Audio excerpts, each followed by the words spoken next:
اچھا، لیکن دوسری طرف ان کے تراجم کا یہ حال ہے کہ ان کے اپنے بزرگوں نے بھی ترجمے غلط کیے ہوئے ہیں. اگر ہم اسے ٹیکنیکلی اگر ہم اس کا انالیسس کریں، مثلا فَبِأَيِّ آلَاءِ رَبِّكُمَا تُكَذِّبَانِ، اس کا ترجمہ سارے بزرگوں نے کیا ہوا ہے، اور تم اپنے رب کی کون کون سی نعمت کو جھٹلاؤ گے اے جن و انس کے گروہ. حالانکہ دوزخ کی آیات کے بعد بھی آیت ریپیٹ ہوتی ہے سورہ الرحمن میں. دوزخ کا ذکر آتا ہے، قیامت کا ذکر آتا ہے، جو اللہ کے غضب کی نمائندہ مثالیں ہیں. اس کے بعد یہ تو نہیں ہونا چاہیے تھا کہ تم اپنے رب کی کون کون سی نعمتوں کو جھٹلاتے ہو. یہ ترجمہ غلط کیا ہے انہوں نے. آلہ کا مطلب نعمت نہیں ہوتا، قدرت کی نشانی ہوتا ہے. وہ نعمت بھی ہو سکتی ہے اور زحمت بھی ہو سکتی ہے. جنت بھی اللہ کی قدرت کی نشانی ہے اور جہنم بھی اللہ کی قدرت کی نشانی ہے. التذکیر بھی آلاء اللہ، اللہ کی بڑی بڑی نشانیوں کے ساتھ نصیحت کرنا. مولانا مودودی رحمہ اللہ نے جتنی دفعہ، یہ 31 دفعہ 31 ٹائمز یہ آیت ریپیٹ ہوتی ہے سورہ الرحمن میں، جتنی دفعہ یہ آیت آئی ہے نا، انہوں نے کانٹیکسٹ کے اعتبار سے اس کا ترجمہ کیا ہے. جہنم کے لیے یہ ترجمہ نہیں کیا تم اپنے رب کی کون کون سی نعمت کو جھٹلاؤ گے. اور نعمت تو خود عربی کا لفظ ہے. ثم لتسألن یومئذ عن النعیم، اس دن تم اپنے رب کی، تم سے پرسش ہوگی ہر نعمت کے بارے میں. آلہ کا مطلب نعمت نہیں ہے، ہر قدرت کی بڑی نشانی آلہ اللہ ہے. چاہے وہ جنت ہو، چاہے جہنم ہو، چاہے سورج ہو، چاند ہو، زمین ہو، ستارے ہوں، فرشتے ہوں، جنات ہوں، انسان ہوں، یہ سب اللہ کی قدرت کی نشانی ہے. تو مولانا مودودی رحمہ اللہ نے پھر کانٹیکسٹ کے اعتبار سے ہر دفعہ ڈیفرنٹ ترجمہ کیا. تو پھر پڑھا لکھا بندہ تو پھر پڑھا لکھا ہی ہوتا ہے نا سر، لیکن اس کے بعد ڈگری نہیں ہوتی. ڈگری ہوتی تو پھر غلط ترجمہ کر دیتا. ٹھیک ہے، ویسے ڈگری بھی انہوں نے بعد میں لے لی تھی احمد شغل میلے میں. ان کی ڈگریوں کی باقاعدہ سکینڈ کاپیاں موجود ہیں نیٹ کے اوپر. مولانا مودودی تو پھر آپ کو پتا ہے آئنسٹائن تھے نا. جب مولویوں نے شغل میلہ لگایا نا، یہ ڈگری ڈگری ڈگری، انہوں نے کہا من دسو تو درس نظامی دے کورس دے پیپر کیڑے نے. انہوں نے کہا جی آخری دسو، آخری سال دے. 6 مہینے کی تیاری کے بعد مودودی صاحب نے پیپر دے کے ان کے منہ پہ ڈگری لا کے ماری. ڈگریوں کے جس کے اوپر پی ایچ ڈی ہوتی ہوں تو وہ ڈگری ہیں. جس کو ڈاکٹر اقبال 18 سال کی عمر مودودی صاحب کی، اور ڈاکٹر اقبال کہہ رہے ہیں کہ یہ بندہ مسلمانوں کا تھنک ٹینک ہے مستقبل کا. الجہاد فی الاسلام ان کی کتاب جب پڑھی، ڈاکٹر اقبال نے ان کو یہاں بلایا تھا. آپ کو پتا ہے نا پاکستان میں یہ جو منصورہ میں جماعت اسلامی کا مرکز ہے، یہ ڈاکٹر اقبال نے لے کے دیا ہوا ہے ان کو، جن کو ہم حکیم الامت اور کتنے بڑے بڑے القابات دیتے ہیں، شاعر مشرق. تو ان کو بھی پتا تھا کہ جینیس بندہ تو جینیس ہوتا ہے، اس کو ان چیزوں کی ضرورت نہیں ہوتی ہے. مجھے وہ غامدی صاحب کی بات یاد آ گئی. ان سے کسی نے پوچھا نا جی آپ کے پاس ڈگری ہیں؟ ڈگری نہیں ہے. تو انہوں نے کہا ہم تو بزرگوں سے پڑھتے رہے. ان کا کسی بزرگ نے آپ کو ڈگری نہیں دی. انہوں نے کہا بزرگ ڈگریاں نہیں دیتے، بزرگ پڑھانے کے بعد دعائیں دیتے ہیں. تو دعائیں لی ہوئی ہیں بزرگوں کی. یعنی یہ ڈگریوں والی دھونس اور اس طریقے سے یہ معاملات، یہ خود ان سے بھی مس ہینڈل ہوئے ہوتے ہیں. یہ ترجمے کے پوائنٹ آف ویو سے میں نے ایک امپورٹنٹ چیز بتا دی. اچھا، اسی میں ایک اور چیز ہے کہ الفاظ کے چناؤ میں بعض اوقات دوسری لینگویج میں جب آپ جاتے ہیں تو معاملات مس ہینڈل بھی ہو جاتے ہیں.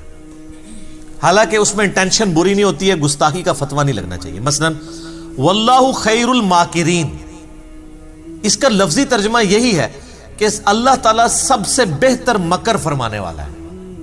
لیکن مکر کا لفظ اردو میں نٹوریس ہے.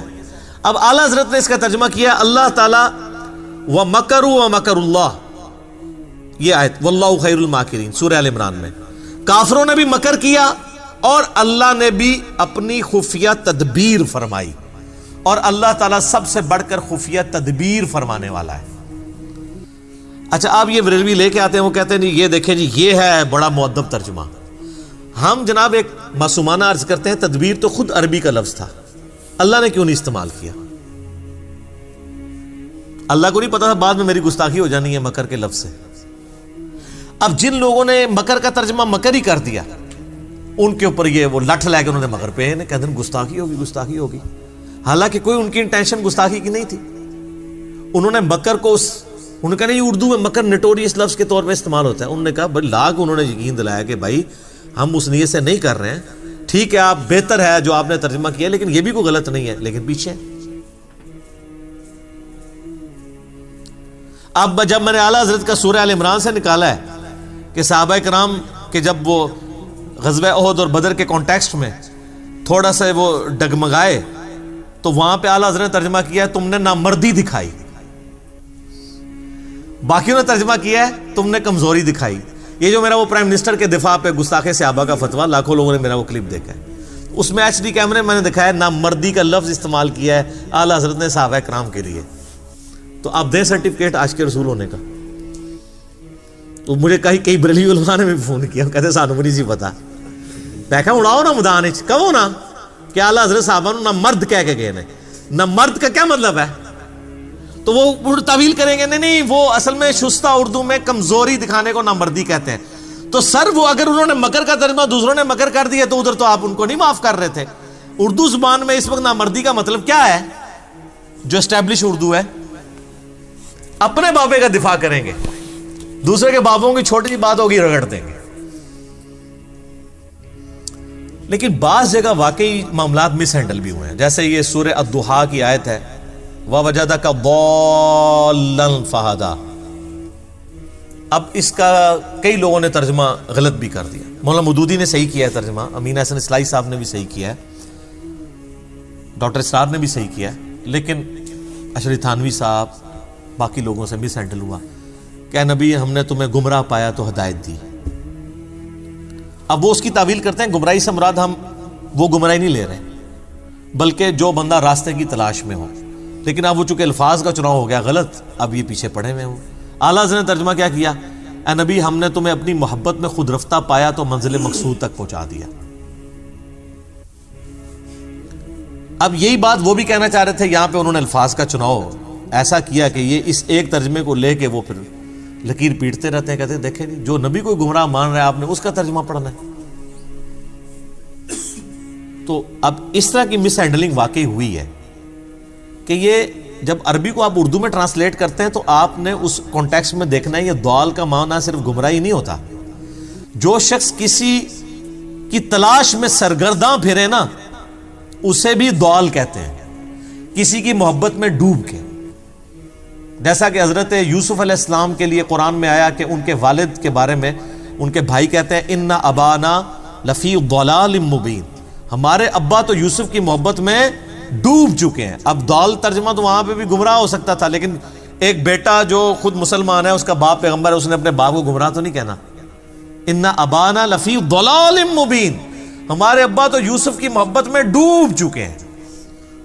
اب یہاں پہ لفظ وہی ضال ہے، غیر المغضوب علیہم ولا الضالین، وہاں پہ گمراہی ترجمہ ہے لیکن یہاں محبت. اسی طریقے سے نبی علیہ السلام کے لیے جب آئے گا نا وَوَجَدَكَ ضَالًّا فَہَدَىٰ، اے نبی ہم نے آپ کو خود رفتہ پایا اپنی محبت میں، آپ کو ہدایت کی منزل مقصود تک پہنچا دیا. کیونکہ ڈیٹم لیول کی ہدایت تو تھی.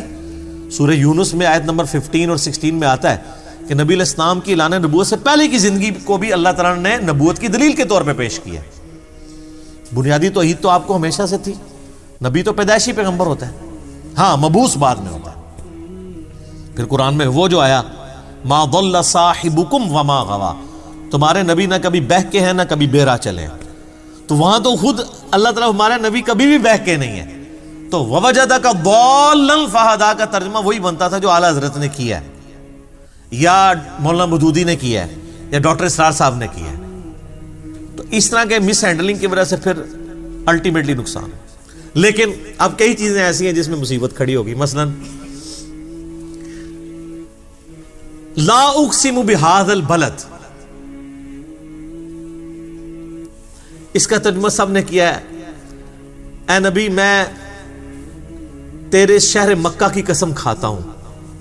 اللہ تعالیٰ نے مکہ کی قسم یاد فرمائی ہے. اور یہ بھی بالمفہوم ترجمہ ہے. جو اس کا باللفظ ترجمہ ہے وہ ڈیفرنٹ بنتا ہے.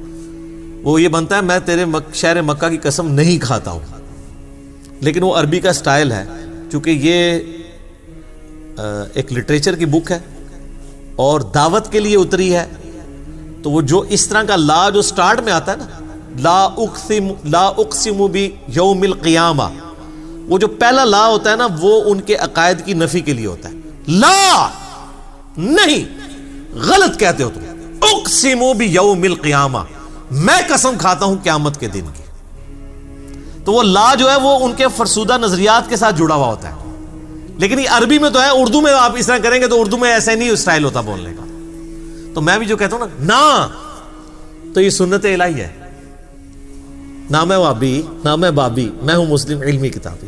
نہ سے بات شروع کرنا، آپ کا کلمہ ہی نہ سے شروع ہوتا ہے. کہتے ہیں میٹھی میٹھی باتوں سے سٹارٹ کریں. آپ کا کلمہ ہی نہ سے شروع ہو رہا ہے.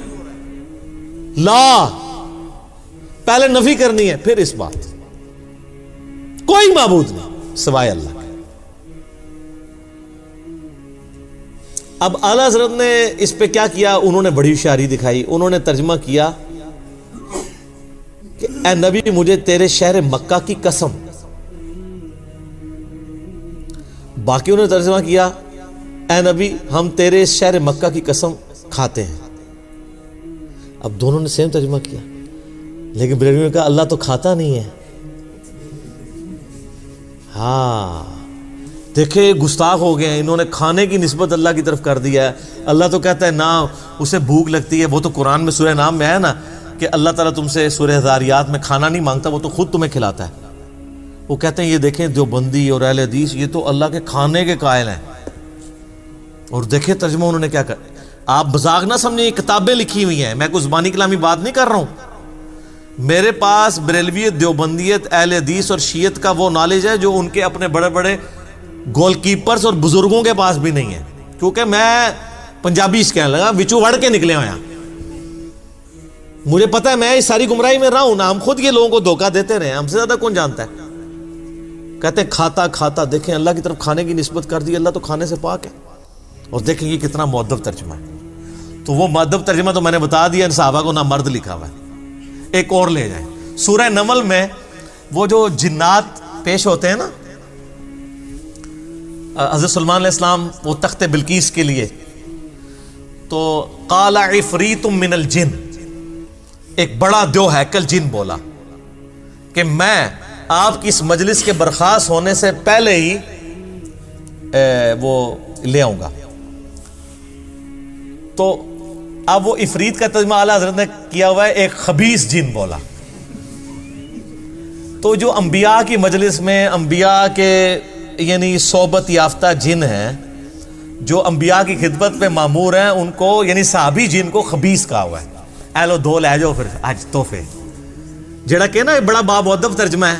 اے میں ایسے دو ہی دیتے نا، اور بھی بہت ساری ہیں چیزیں. تو عفریت کا ترجمہ انہوں نے کیا ایک خبیث جن بولا. باقی انہوں نے ترجمہ کیا ایک دیو ہیکل، یعنی ایک بڑا طاقتور جن. تو یہ اعلیٰ حضرت سے کوئی پوچھے کہ یہ آپ کو کیسے پتہ چلا کہ وہ خبیث تھا، آپ کو اس میں کیا خباثت نظر آئی ہے؟ جن سارے تو خبیث نہیں ہوتے ہیں. جن تو قرآن پاک میں آیا کہ نبی سورہ الجن میں کہ تم فرماؤ مجھے وحی کی گئی ہے کہ جنات کا ایک گروہ یہاں سے گزر رہا تھا، انہوں نے قرآن سنا اور وہ ایمان لے آئے، انہوں نے اس کتاب کی تصدیق کی. سورہ احقاف میں پوری ڈیٹیل آتی ہے. پھر وہ اپنی قوم میں چلے گئے کہ حضرت موسیٰ کے بعد اب ایک نئے پیغمبر آئے ہیں جو کہ اسی توحید کی طرف بلا رہے ہیں جو موسیٰ علیہ السلام کے پاس آئی تھی. ایک ہی مجلس میں قرآن سنا، ایمان لائے اور دائی بھی بن گئے. تو حضرت سلمان علیہ السلام کی مجلس میں جو جنات تھے، جب تک سلمان علیہ السلام یا قرآن یا حدیث یہ نہ بتائے کہ کون سا کافر جن تھا اور کون سا مسلمان جن، آپ خود کس طریقے سے نیگیٹو یعنی اپروچ کیسے رکھ سکتے ہیں؟ آپ کو تو پازیٹیو اپروچ رکھنی چاہیے. اور پھر وہ اپنی خدمات پیغمبر کے وقت کے پیغمبر کے لیے پیش کر رہے ہیں اور آپ اسے کہہ رہے ہیں خبیث جن. اس لیے میں کہتا ہوں کہ پہلے لوگوں کو گستاخی کے سرٹیفکیٹ یہ دیا کرتے تھے. اب ان کے بزرگوں کے لیے بھی محبت اور عشق کا سرٹیفکیٹ جو ہے نا وہ اس پلیٹ فارم سے جاری ہوگا تو ہم مانیں گے. یا پھر آپ باقیوں کو بھی چھوڑیں جن کے اوپر آپ نے فتوے لگائے ہیں. کسی نے بری انٹینشن سے ترجمے نہیں کیے ہمیں. اچھا وہ ایک اور قرآن پاک میں جگہ آتا ہے سورہ بقرہ میں بھی کہ یہ اللہ سے مذاق کرتے ہیں، اللہ بھی ان کے ساتھ مذاق کرے گا. وہ کہتے ہیں دیکھو جی ان کا خدا تو مذاق کرتا ہے، یہ مذاق تو بری چیز ہے، اللہ کی طرف منسوب ہے. اچھا اعلیٰ حضرت نے کیا ترجمہ کیا؟ انہوں نے کہا کہ یہ اللہ یہ یعنی ایمان والوں سے مذاق کرتے ہیں، اللہ تعالیٰ بھی ان سے استہزاء فرماتا ہے، اور انہوں نے عربی نو عربی جی لکھتا ہے استہزاء، تاکہ مصیبت ہی نہ کھڑی ہوئے۔ اچھا اسی طریقے سے قرآن پاک میں آتا ہے نا کہ اللہ تعالیٰ ان کو گمراہ کر دے گا ان کی بدعمالیوں کے سبب، تو اس طرح کے جو الفاظ اس حوالے سے آتے ہیں تو اس میں اعلیٰ ترجمہ کرتے ہیں اللہ تعالیٰ انہیں غافل کر کے مارے گا۔ وہ کہتے ہیں آپ کسی بھی غلط چیز کی نسبت اللہ تعالیٰ کی طرف نہیں کریں گے۔ یار جب اللہ تعالیٰ نے خود الفاظ کا چناؤ قرآن میں ایسا کیا ہوا ہے، اور پھر اس سے بڑھ کر یہ کہ انہوں نے پھر ترجموں میں اس لیول تک دو نمبری کی کہ باقیوں کے اوپر گستاخی کے فتوے لگا دیے۔ وما محمد الا رسول قد خلت من قبلہ الرسل، محمد تو نہیں مگر ایک رسول ہی، ان سے پہلے بھی کئی رسول گزرے۔ افئن مات، اگر یہ مر جائیں، او قتلا یا قتل ہو جائیں، تو کیا تم دین سے الٹے قدم پھر جاؤ گے؟ اب اعلیٰ حضرت نے کیا ترجمہ کیا؟ محمد تو نہیں مگر ایک رسول ہی، اگر یہ انتقال فرما جائیں یا وصال فرما جائیں یا شہید کر دیے جائیں تو تم دین سے الٹے قدم پھر جاؤ گے۔ وہ ترجمہ ہی چینج کر دیا، ماتا کا ترجمہ تھا مر جائیں۔ وہ میں ڈاکٹر طارق قادری صاحب کی ویڈیو دیکھ رہا ہوں، کہتا نبی کو مرنے والا کہنے والوں تم مر جاؤ، تو یہ کس کو کہہ رہے ہیں؟ اللہ کو۔ سورہ زمر کی آیت ہے انکا میتن و انہم میتون، اے نبی تم نے بھی مرنا ہے اور تمہارے مخالفین کو بھی مرنا ہے۔ اب ان سے پوچھ کے قرآن نازل ہوتا تو ہوتا ہے کہ اے نبی تمہارے مخالفین کو بھی مرنا ہے اور آپ کو بھی وصال شریف فرمانا ہے۔ وصال عربی کا لفظ ہے، یاد رکھیے گا، اللہ نے یہ لفظ نہیں استعمال کیا۔ وفات بھی عربی کا لفظ ہے اور میت بھی عربی کا لفظ ہے۔ اب اللہ نے الفاظ کہ افئن مات او قتل یہ نازل کرواتے قرآن، تو کہتے ہیں کہ آپ جو ہے نا اس کی جگہ ماتا کی جگہ وفات بھی لفظ خیر گستاخی سمجھتے ہیں، وصال استعمال کریں اور قتلا کی جگہ استعمال کریں شہید، پھر ہماری تسلی ہوگی، مؤدب ترجمہ ہو جائے گا۔ اور اسی طریقے سے وہ جو سورہ فتح کی شروع کی آیات ہیں اس پہ تو میرا کلپ لاکھوں لوگوں نے دیکھا ہے، انا فتحنا لک فتحا مبینا، وہ ترجمہ ہی الٹ کر دیا ہے۔ یعنی وہ جو نبی علیہ السلام کی خصوصیت تھی کہ اللہ تعالیٰ آپ کی اگلی اور پچھلی خلاف اولا چیزوں کو معاف فرما چکا ہے، انہوں نے کہا اے اللہ اے نبی اللہ تعالیٰ آپ کے صدقے سے آپ کے پچھلوں اور آپ کے اگلوں کی غلطیوں کو کتنا دور کا ترجمہ کیا ہے۔ حالانکہ بخاری مسلم اٹھائیں صحابہ کرام تو اس آیت کو کوٹ کر کے اما عائشہ اور باقی لوگ کہا کرتے تھے یا رسول اللہ آپ تو بڑے خوش نصیب ہیں کہ آپ کی اگلی پچھلی خطائیں اللہ نے معاف فرما دی ہیں، گناہ نہیں خطا لغزش ہے۔ حتیٰ کہ بخاری مسلم میں جو حدیث ہے حدیث شفاعت کہ سب کے سب لوگ پہلے آدم علیہ السلام کے پاس جائیں گے، پھر نوح علیہ السلام کے پاس وہ ان کو بھیجیں گے، وہ کہیں گے مجھے اپنی غلطی یاد آ رہی ہے، نوح علیہ السلام کہیں گے میں نے اپنے کافر بچے کے لیے دعا کی تھی آج مجھے اپنی غلطی یاد آ رہی ہے، تم موسیٰ کے پاس جاؤ، موسیٰ علیہ السلام کہیں گے مجھ سے بھی بندہ مر گیا تھا، تم ابراہیم کے پاس جاؤ، ابراہیم کہیں گے مجھے بھی 3 دفعہ توریتاً جھوٹ بولنا پڑا، تم جو ہے عیسیٰ کے پاس چلے جاؤ، عیسیٰ ابن مریم کہیں گے کہ بھئی مجھے تو آج اپنی جان کی فکر ہے، البتہ میں ایک ایسے شخص کو جانتا ہوں جس کی اگلی اور پچھلی خطائیں اللہ تعالیٰ نے معاف کر دی ہیں، تم محمد رسول اللہ کے پاس جاؤ صلی اللہ علیہ وآلہ وسلم۔ عیسیٰ علیہ السلام قیامت والے دن حضور کے ہاتھوں پہ صلی اللہ علیہ وآلہ وسلم شفاعت کا دروازہ کھولنے کے لیے بنیاد کس کو بنا رہے ہیں کہ جس کی اگلی پچھلی خطائیں معاف ہو چکی ہیں۔ کون سی اگلی پچھلی؟ جو باقی انبیاء کو جس سے ڈر لگا ہوا ہے۔ یہ آیت کو معمولی نہ سمجھیں، حضور کی شان میں بڑی آیات میں سے ہے۔ انبیاء تو قیامت والے دن فکر کر رہے ہوں گے کہ ہم نے جو دنیا میں غلطی ہوئی ہمارا کیا بنے گا۔ اچھا یہ بزرگ کہہ رہے ہوں گے کہ ہم تو جنت میں نہیں جائیں گے جب تک ساروں کو لے نہ جائیں، تو اس کا مطلب ہے کہ آپ کے بزرگوں کا مرتبہ انبیاء سے زیادہ ہوا۔ پھر ظاہر ہے انبیاء تو کہہ رہے ہیں نفسی نفسی، اور عبد القادر جیلانی کہہ رہے ہیں مریدی مریدی، کہانی سب کہانی، کوئی کھنگن بھی نہیں دے گا اتھے بھائی، سب کچھ جھوٹ ہے۔ لیکن مرنے کے بعد جب آنکھ کھلے گی تو پھر دیر ہو چکی ہے۔ دیکھ لیں جی آج صرف 2 پوائنٹ ہی کور ہوئے ہیں، 36 اور 37۔